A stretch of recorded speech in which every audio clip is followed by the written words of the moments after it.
آج ہم جس موضوع پہ بات کریں گے وہ ہے کیا میری توبہ قبول ہوگی؟ ول آئی بی فارگیون؟ اسی طرح کے کچھ اور سوالات ہمارے ذہنوں میں عموماً اٹھتے ہیں، مثلاً کیا واقعی اللہ میری توبہ قبول کرے گا؟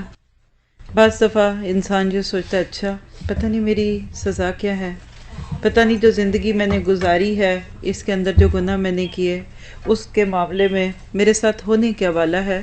تو توبہ سے متعلق کچھ عام فہم قسم کے جملے جو ہمارے ذہنوں میں آتے ہیں، آج انشاءاللہ ہم ایک واقعہ پہلے سنیں گے اور اس کی روشنی میں پھر ان جملوں کا جواب ڈھونڈیں گے اور پھر دیکھیں گے کہ اصل میں توبہ ہے کیا چیز۔ صحابہ کرام کی کیفیت یہ ہوتی تھی کہ جب اللہ کے نبی کی محفل میں ہوتے تھے تو اس طرح ساکن بیٹھتے تھے کہ بعض دفعہ پرندے ان کے سروں پہ آ کے بیٹھ جاتے تھے اس خیال سے کہ یہ اسٹیچوز ہیں۔ تو علم کی محفل ایک پورے خشوع اور خضوع کے بغیر فائدہ نہیں ہوتا۔ آپ اس وقت سب یہ نیت کریں کہ آپ نماز کی حالت میں اور قبلے سے رخ نہیں پھیرتے، نماز ٹوٹ جاتی ہے نا۔ علم کی محفل جو ہوتی ہے نا، اس کا قبلہ بھی اسی طرح ہی اللہ کی طرف ہونا چاہیے جس طرح آپ نمازوں میں، اس میں تو ظاہری جہت ہے نا قبلہ، اس میں آپ کا دل دماغ فوکس ہونا۔ اور اکثر میں یہ بات کہتی ہوں کہ حضرت ابراہیم علیہ السلام تو پوری زندگی کے لیے حنیف ہوئے تھے، ہم اس 1 سوا گھنٹہ میں حنیف ہو جائیں، شاید اس پریکٹس سے اللہ تعالی ہمیں پھر ساری زندگی کے لیے حنیف بنا دے۔ تو شروع کرتے ہیں۔ نحمدہ ونصلی علی رسولہ الکریم، اما بعد فاعوذ باللہ من الشیطان الرجیم، رب اشرح لی صدری ویسر لی امری واحلل عقدۃ من لسانی یفقہوا قولی، رب یسر ولا تعسر وتمم بالخیر۔ قال اللہ تبارک تعالی فی القرآن المجید بعد اعوذ باللہ من الشیطان الرجیم، وعلى الثلاثة الذين خلفوا حتى إذا ضاقت عليهم الأرض بما رحبت وضاقت عليهم أنفسهم وظنوا أن لا ملجأ من الله إلا إليه ثم تاب عليهم ليتوبوا إن الله هو التواب الرحيم۔ سورۃ توبہ کی آیت 118 اس کا ترجمہ ہے، اور ان 3 لوگوں کے معاملے میں جو پیچھے رہ گئے یا پیچھے چھوڑ دیے گئے، یہاں تک کہ جب ان پر زمین تنگ ہو گئی اپنی کشادگی کے باوجود اور ان کی جانیں خود ان کے اوپر گھٹنے لگیں، اور انہوں نے یہ گمان کیا کہ آج اللہ کے سوا کوئی جائے پناہ نہیں، پھر وہ ان پر پلٹ آیا تاکہ ان کو معاف کر دے۔ بے شک اللہ تعالیٰ بہت بخشنے والا اور مہربان ہے۔ آیت کا انداز ہی بتاتا ہے کہ اس میں کچھ 3 لوگوں کا تذکرہ ہے۔ تو آئیے ہم نبی صلی اللہ علیہ وسلم کی حدیث کی روشنی میں دیکھتے ہیں کہ یہ 3 لوگ کون تھے۔ سورۃ توبہ کی یہ آیت 3 اصحابہ کرام کے بارے میں آتا ہے کہ نازل ہوئی، کعب بن مالک، ہلال بن امیہ اور مرارہ بن ربیع۔ نام آپ کو یاد نہ رہیں تو کوئی بڑی بات نہیں ہے، اصل پیغام یاد رکھنے کا ہے۔ یہ 3 صحابہ کرام وہ تھے جو اپنے اخلاص کے باوجود، نیت رکھنے کے باوجود غزوہ تبوک میں ساتھ نہیں گئے، رکے نہیں بلکہ روک دیے گئے۔ یہ کیسی روک ہوتی ہے؟ جب تک ہمیں کسی کام کے کرنے کا 100% یقین نہیں ہوتا تب تک وہ کام ہم سے ہوتا نہیں ہے۔ ایک چھوٹا سا جملہ نوٹ کر لیں کہ دنیا کے کام آدھے دل کے ساتھ ہو جاتے ہیں۔ ہم کئی دعوتیں پکاتے ہیں، کوئی دل نہیں کرتا پکانے کو لیکن مجبوری میں پکاتے ہیں۔ کہیں کسی کو دینے کو دل نہیں چڑھتا لیکن رشتہ داریوں کے نام پہ دیتے لیتے ہیں، ہو جاتے ہیں۔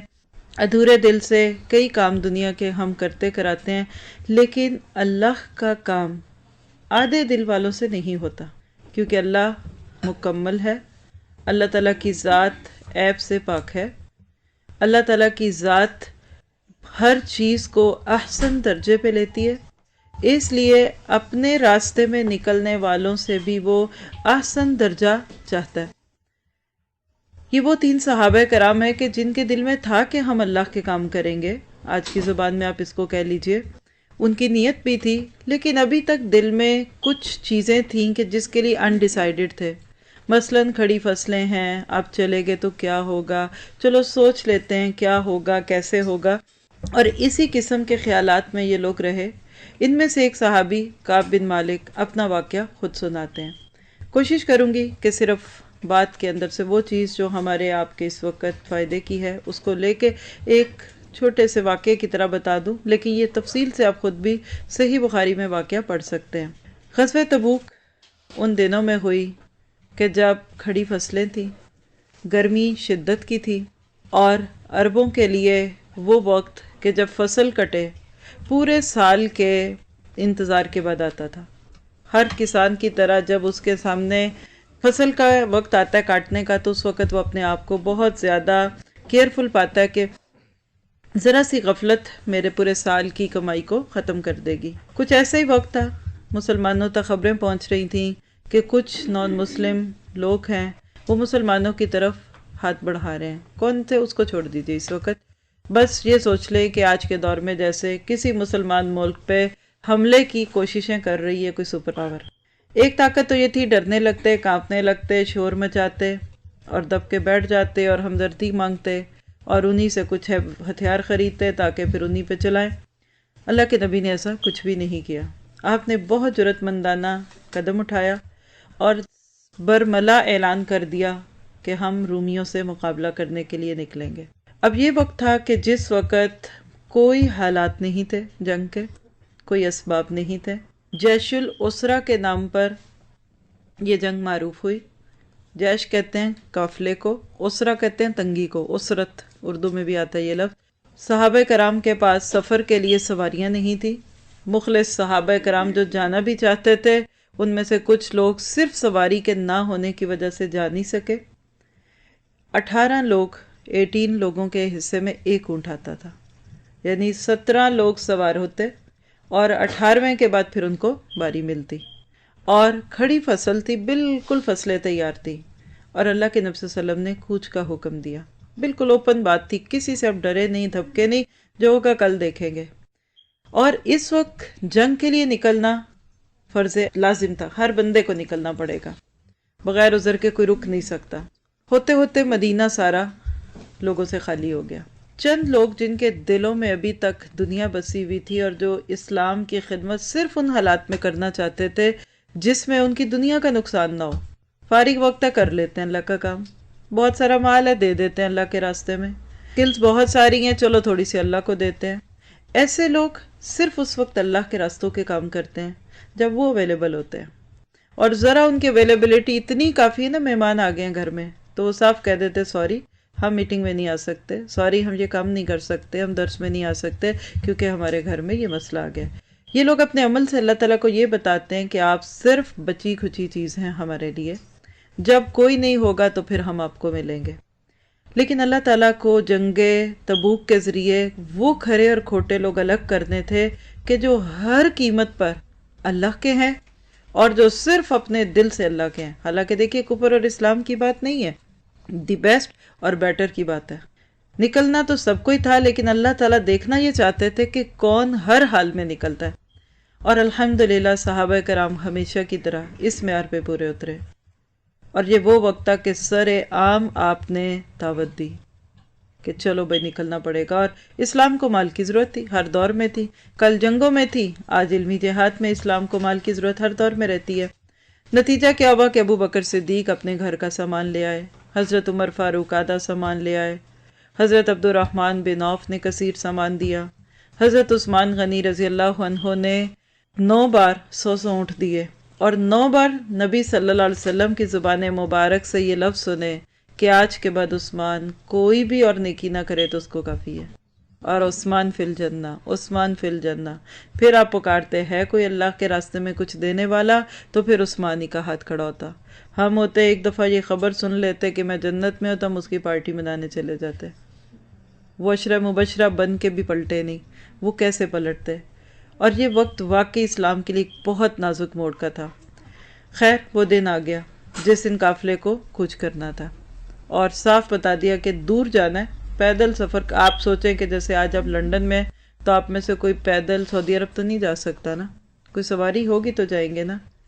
سب کو پتا تھا اتنے دور کا، اور کوئی امید نہیں تھی۔ منافقوں کو بغلیں بجانے کا موقع مل گیا، ہنسنے لگے، کھپ کھپ کر ہنستے تھے، کہتے جانے دو، آنا کس نے واپس، اچھی بات ہے راستوں میں مر کھپ جائیں گے۔ وہ بیٹھ کے بہانے کر کر کے اللہ کے نبی سے پیچھے رہ گئے، اور جب اللہ کے نبی صلی اللہ علیہ وسلم چلے گئے تو اب کعب بن مالک اپنے بارے میں کہتے ہیں کہ میری نیت تھی کہ میں جاؤں گا، لیکن ایسی سستی، اور کہتے ہیں کہ میں اس وقت سے زیادہ خوشحال پہلے کبھی نہیں تھا، میرے پاس کوئی عذر نہیں تھا کہ میں اس جنگ میں نہ جاؤں، لیکن میں نے یہ سوچا کوئی بات نہیں، میری سواری بڑی اچھی ہے، میں تھوڑی دیر سے بھی نکلوں گا تو میں پہنچ جاؤں گا۔ جیسے ہم کہتے ہیں نا کوئی بات نہیں آپ چلو ہم آتے ہیں، اور آپ کے آنے تک بس ہم آ کے شروع کرتے ہیں، اور یہ ہوتا ہے پھر کہتے ہیں نہیں اب تو چلو لیٹ ہو گیا ہوگا۔ کہتے ہیں بالکل میں اسی نیت میں تھا کہ اچھا آج جاتا ہوں آج اٹھتا ہوں، حتیٰ کہ قافلہ کوچ کر گیا۔ پھر میرے دل میں آیا کہ تم بیٹھے ہوئے ہو، پھر کہنے لگے میں نے سوچا کوئی بات نہیں میں صبح چلا جاؤں گا، میں پہنچ جاؤں گا، یعنی جس کو ہماری زبان میں کہتے ہیں نا جکو تک کا، ڈبل مائنڈیڈ، ابھی دیکھتے ہیں کیا ہوتا ہے۔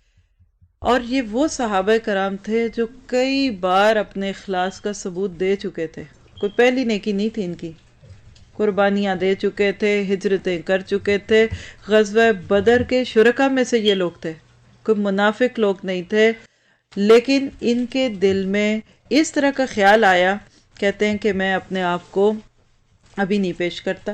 جب کچھ اور وقت گزر گیا تو کہنے لگے کہ میں نے سوچا اب تو وہ پتہ نہیں کہاں چلے گئے ہوں گے، اور ایسے ہی بلا ارادہ بغیر کوئی سوچ رکھے ہوئے میں گھر رہ گیا۔ یہ بالکل ایسی جیسے آج کی اس دعوت پروگرام کی دعوت بہت اور لوگوں تک بھی ہوگی، تو ہو سکتا ہے کہ ان میں کئی ایسے ہو جن کا پورا ارادہ ہو، لیکن یہی سوچ کے اچھا چلے جائیں گے، اچھا 5 نہیں ابھی 5:30 6 جائیں گے، چلو اب تو لگتا ہے ختم ہی ہو جائے گا اور بارش بھی ہو رہی ہے چلو نہیں، اور وہ رہ جائے پوری نیت ہو۔ ان کی کیفیت یہی تھی۔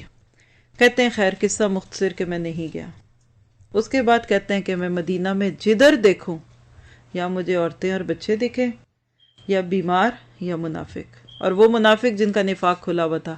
اب گلٹ شروع ہو گیا، اب ایسا نہیں تھا کہ آج کی طرح روڈز بنی ہوئی ہیں چلو جی پیچھے 2 دن بعد جا کے وہاں پہنچ جائے، وہ صحراؤں کے راستے ہوتے تھے، پتہ ہی کوئی نہیں ہوتا تھا، ذرا قافلے سے کوئی بچھڑا تو گیا، اب یہ بھی سٹیپ نہیں لے سکتے کہ میں بعد میں چلا جاؤں۔ اب کہتے ہیں میرے دل میں بوجھ شروع ہو گیا، حتیٰ کہ اللہ کے نبی صلی اللہ علیہ وسلم جا کے جب وہاں سے واپس آئے، شاہ تذیرون سے 11واں پارہ شروع ہوتا ہے، جو لوگ یہ سوچ بیٹھے رکھے ہوئے تھے کہ مسلمانوں نے تو وہاں مٹ مٹا جانا ہے، ان کو نے جب یہ دیکھا کہ ہرقل اور اس کی فوجوں کو تو مقابلے کی جرت ہی نہیں ہوئی، وہ تو بھاگ گئے، کوئی ایک تیر نہیں چلا، کوئی تلوار نہیں ٹوٹی، کوئی خون نہیں بہا، کوئی قتل نہیں ہوا، مسلمان بڑی رونت کے ساتھ گئے اتنا سفر کر کے۔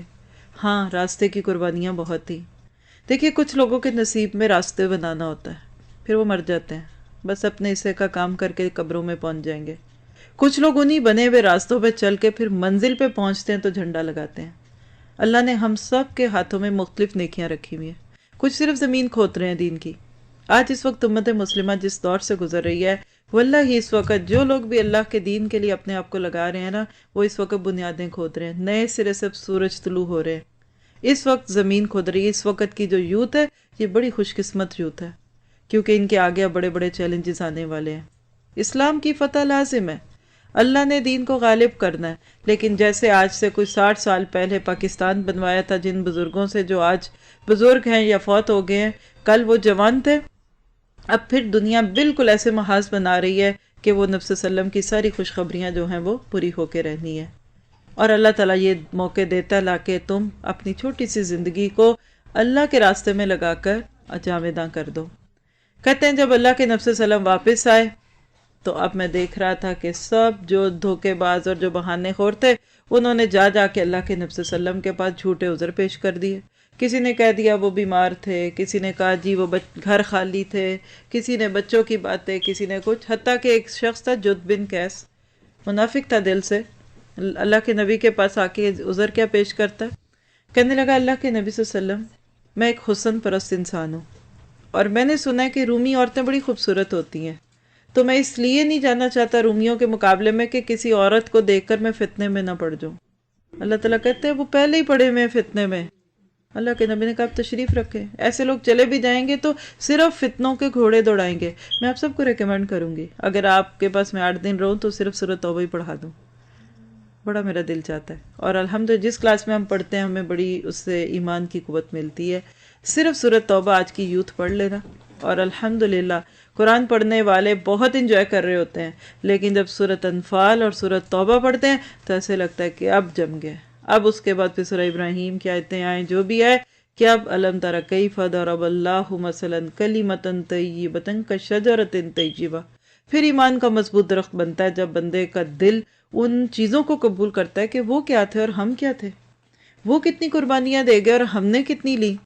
حتیٰ کہ آپ کو پتہ ہے کہ جب ایک وقت ایسا بھی اس قافلے میں 1 مہینہ لگتا ہے گھوڑوں اور اونٹوں پہ جا کے مدینہ سے شام کی سرحدوں کی طرف جانا، اونٹ ختم ہو گئے۔ جن اونٹوں پہ پہلے ہی 18 لوگ باری باری ٹرن لیتے تھے ان کو بھی ایک ایک کر کے ذبح کرنا پڑا، کیونکہ کھائیں کیا۔ یہ وہ جنگ تھی کہ جس میں صحابہ کرام نے اونٹوں کی اوجریوں کا پانی تک پیا، درختوں کے پتے کھائے، ان کے ہونٹ سوج گئے۔ کہتے جب ہم قضائے حاجت کے لیے جاتے تو جانوروں جیسی مینگنیاں کرتے، جو پتے جانور کھاتے ہیں وہ یہ کھاتے تھے۔ مجھے اور آپ کو کیا لگے، ہمارا تو دین نہیں پورا ہوتا جب تک 4 کھانے نہ پکے۔ ہم تو ذرا سردی ہو تو برداشت نہیں کر سکتے، ہم ذرا سخت فرش ہو تو ہم بیٹھ نہیں سکتے۔ یہ باتیں کرنے اور ان باتوں کو عملی میدان میں لینے میں بہت فرق ہے۔ اور صحابہ کرام ڈٹے رہے، فتنے بھی، لوگ باتیں بھی کر رہے ہیں، دیکھو یہ روم کو فتح کرنے جا رہے ہیں، یہ مروانے جا رہے ہیں، اللہ کے نبی پہ اتنی باتیں، لیڈر سے اتنا بدگمان کر دیا، ناممکن قسم کے ٹارگٹ لیتے ہیں، لیکن اللہ نے کروا دیا۔ جب وہ گئے تو اس وقت تو کوئی سوچ بھی نہیں سکتا تھا کہ نتائج کیا ہوں گے۔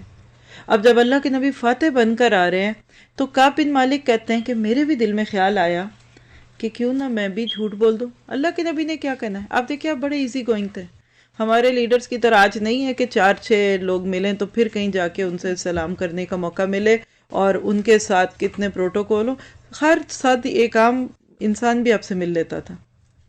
کہتے ہیں کہ اللہ کے نبی صلی اللہ علیہ وسلم مسجد میں آ کے بیٹھ گئے اور میں دیکھ رہا ہوں کہ لوگ وہ باری باری آ رہے ہیں، اللہ کے نبی مبارک ہو، بڑا دل چاہتا تھا جانے کو، آپ کو تو پتہ ہے یہ مجبوری ہے وہ ہے۔ 2-4 باتیں کرتے، اللہ کے نبی کہتے اچھا اللہ تمہارا حال بہتر جانتا ہے، اللہ تم پہ رحم کرے، بلکہ ان کی بخشش کی دعا کرتے، وہ لوگ چلے جاتے۔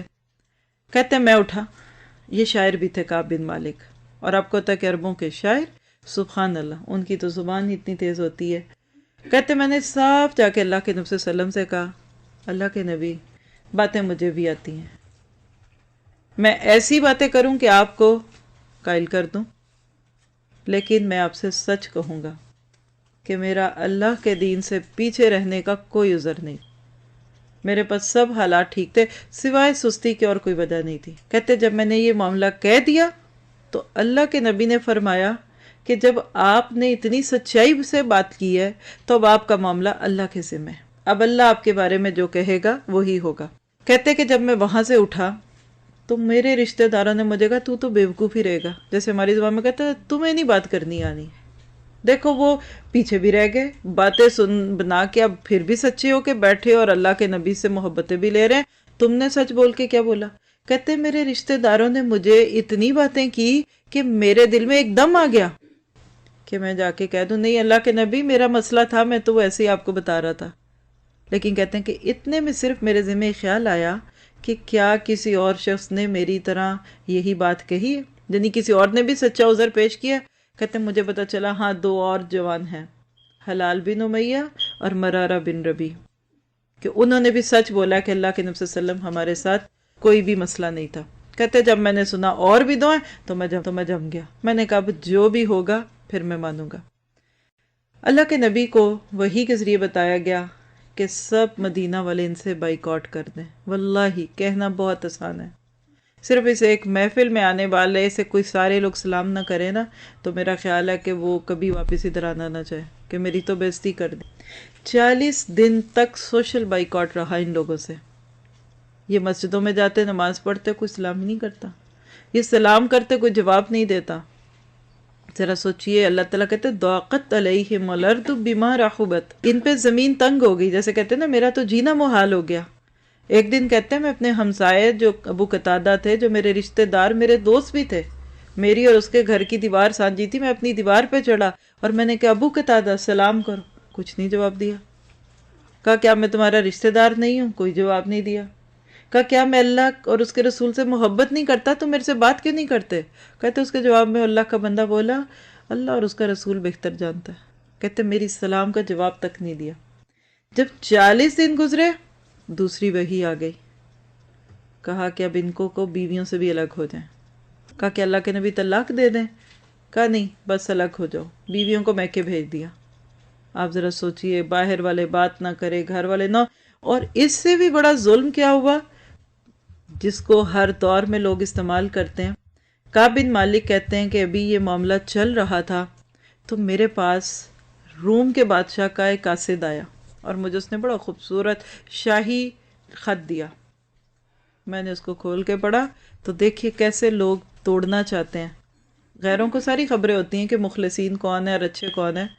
بادشاہ نے ان کو خط لکھا کہ کعب، ہمیں پتہ چلا ہے تمہارے صاحب تمہارے ساتھ کوئی اچھا سلوک نہیں کر رہے، اور تمہاری اتنی قربانیاں اور تم نے اتنا دین کا کام کیا، اور یہ آج تم سے بات نہیں کرا رہے. ہمارے پاس آؤ، ہم دیکھو تمہاری کتنی قدر کرتے ہیں. کہتے ہیں جتنی مصیبتیں مجھ پہ پڑی تھیں، یہ سب سے بڑی مصیبت مجھے لگی. میں نے اس خط کو پڑھا اور پاس جلتے ہوئے تنور میں پھینک دیا. اتنا ایمان تھا ان کا.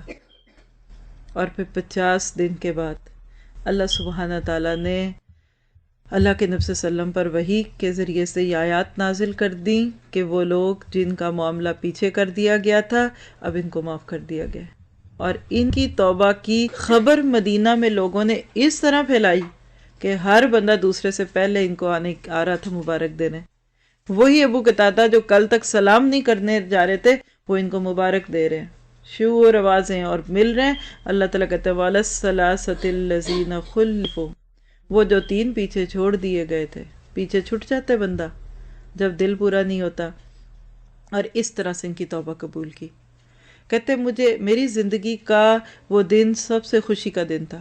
میں اس خوشی میں اللہ کے نبی سے کہنے لگا، کہتے وہی نبی میں جب نمازوں میں دیکھتا اللہ کے نبی کو، کہتے ہیں کہ میں اللہ کے نبی کی طرف دیکھا کرتا تھا اس مقاطعے کے دنوں میں تو آپ منہ پھیر لیتے تھے جیسے آپ کسی سے ناراض ہوں.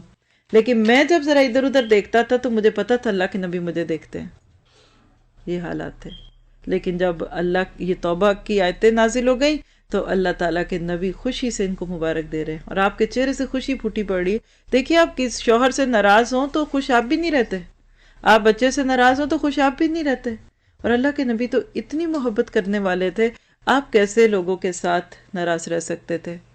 کہا اللہ کے نبی میں اپنا سارا مال اللہ کے راستے میں صدقہ نہ کر دوں؟ کہا نہیں، سارے کی ضرورت نہیں ہے، کچھ رکھ لو، کچھ دے دو. ان لوگوں کی توبہیں دیکھیے. اور اسی طرح ابو لبابہ تھے ایک، انہوں نے جنگ سے پیچھے رہنے پہ کیا کیا؟ پہلے جنگ سے پیچھے رہ گئے تھے. جب پتہ چلا اللہ کے نبی صلی اللہ علیہ وسلم آ رہے ہیں تو انہوں نے خود کو ستون سے باندھ لیا. کہا اللہ کے نبی اپنے ہاتھوں سے مجھے کھولیں گے، آ کے میں نہیں کھلوں گا تب تک. اللہ کے نبی نے کہا اگر آپ توبہ کرتے یا خود ہی مجھے کہہ دیتے تو معاملہ بدلتا. اب آپ نے اللہ پہ ڈال دیا، اب جب اللہ کہے گا تو میں کھولوں گا. 7 دن تک ستون سے بندھے رہے، صرف نمازوں اور قضاء حاجت اور کھانے پینے کے لیے ہٹتے، اور پھر ان کی بیوی ان کو باندھ دیتی تھی. آج بھی جب جائیں آپ مدینہ میں تو دیکھیے گا ستون ابی لبابہ کے نام پہ روضے کے پاس ہے. یہ کون سے لوگ تھے کہ جن کو ان کے گناہ اتنا تنگ کرتے تھے کہ جن کے لیے آسمان سے توبہ کے آیتیں نازل ہو جاتی تھی. اللہ تعالیٰ ایسے لوگوں کی شان میں کہتے ہیں التائبون العابدون الحامدون السائحون، توبہ کرنے والے، پلٹ پلٹ کے آنے والے، عبادت کرنے والے، حامدون تعریفیں کرنے والے، سائحون اللہ کے راستوں میں گردش کرنے والے، الراکعون رکوع کرنے والے، عاجز مزاج، الساجدون سجدے کرنے والے، الآمرون بالمعروف نیکیوں کا حکم دینے والے، والناہون عن المنکر اور گناہوں سے روکنے والے، والحافظون لحدود اللہ اور اللہ کی حدوں کی حفاظت کرنے والے. اتنے کام کرو تو پھر وبشر المؤمنین، ایمان والوں کو خوشخبریاں دے دو. جنت سستا سودا نہیں ہے. انہی آیتوں کے پیچھے تھوڑا چلے تو ان اللہ اشتری من المؤمنین، بے شک اللہ نے خرید لی مومنوں سے ان کی جانیں اور ان کے مال، کیونکہ بِأَنَّ لَهُمُ الْجَنَّةَ، جنت بہت قیمتی چیز ہے. آپ یہاں ایک چھوٹی سی گاڑی لے لیں تو اس کی اتنی قیمت ہے، آپ ایک کمپیوٹر لے لیں تو اس کی اتنی قیمت ہے، ایک گھر لے لیں تو اس کی کتنی قیمت ہے. تو کیا جنت اتنی سستی ہے؟ وَاسْتَغْفِرِ اللَّهَ إِنَّ اللَّهَ كَانَ غَفُورًا رَحِيمًا.